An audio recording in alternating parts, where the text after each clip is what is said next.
A good Erev Shabbos, all atheists, especially my atheist friends. This week's Torah portion is the portion that deals with chukas.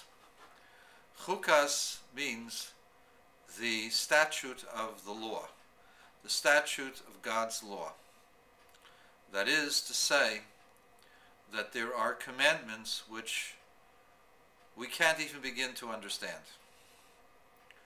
because they're a chukah, something that's engraved, something that has no basis in reason, because reason, you see, is in addition to God's will.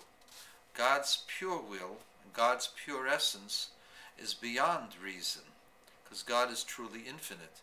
And you can only begin to relate to God, who is the original cause, who loves everything and creates everything with wisdom, but is above wisdom and above love.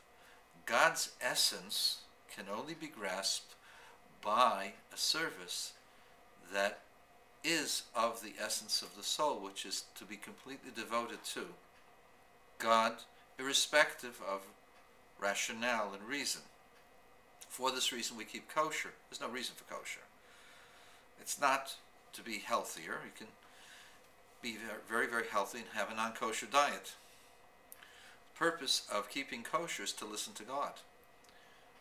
The same thing is true with non-wearing of shatnez, wool and linen together, or the red heifer. The red heifer was slaughtered, burnt into ashes, mixed with living water from a well, with a cedar staff, a hyssop, and some scarlet wool, and they were also burnt, and the ashes were then mixed with this water, living water from a well, and then was sprinkled on by means of hyssop branches upon people who had become contaminated by connection to the dead. This all does not make any sense at all.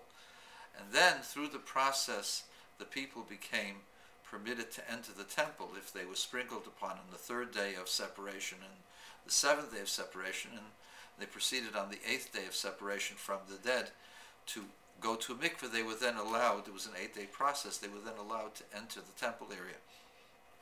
However, the people who sprinkled onto the people who became purified, they themselves became ritually impure, had to go to mikveh, ritual pool, and could only enter the temple after the evening or in the next morning.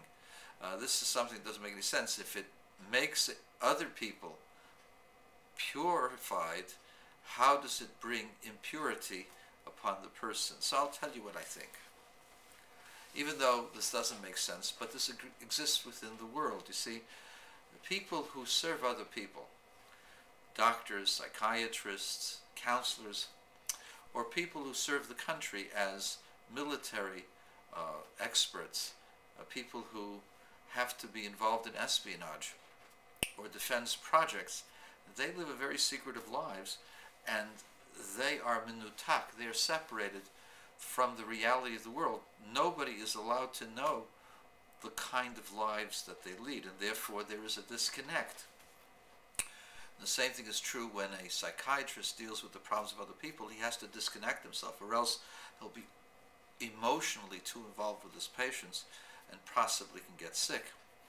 And so when you deal with assisting others, you have to separate and distance yourself from the person. You have to create a facade of concern, and at the same time, when the time ends, you go about doing your business. It's called a disconnect with what you're doing, and you're involved in a different reality. And whenever you have a disconnect, the person needs to be healed, because to be disconnected is to be disingenuous. You're not real, because if you are real, then you have to feel. If you don't feel, then you're not really appreciating what's going on. And so the person does feel for the time, but then disconnects. So the person really isn't involved with the patient, or the teacher's not involved with the student, or the spy is not involved emotionally with the people that he deals with. And for the sake of his job. It's a disconnect. When you're disconnected with people, you need a cleansing. And that's what happens when you're involved with ritually performing a purification for those who were unfortunately connected with things that were inappropriate or necessary but still not considered appropriate for the temple. As a public servant, you become cynical. You become disattached. You don't really care. They're just numbers and like animals that you're just taking care of. And that's a disconnect with people that has to be corrected. And so those who engage in purifying and helping those who need to be purified need themselves to be purified because of their lack of real connection and real compassion. And this shows you just how deep the Torah goes into the psychology of a person, of a human being. As it says, the Torah actually penetrated into the ultimate will, the ultimate intellect of the person, and decided accordingly. And this is just one insight into the commandments of the Torah, which are exceedingly profound, my atheist friends. And were you to study the Torah with me, or with a real teacher, not me, somebody who's real, somebody like the Rebbe who passed away in Gimel Tammuz 16 years ago, were you to study Torah with a real great Torah giant, you wouldn't be writing the things that you write to me all the time that are really inappropriate. Read the Torah with the commentaries, ask questions.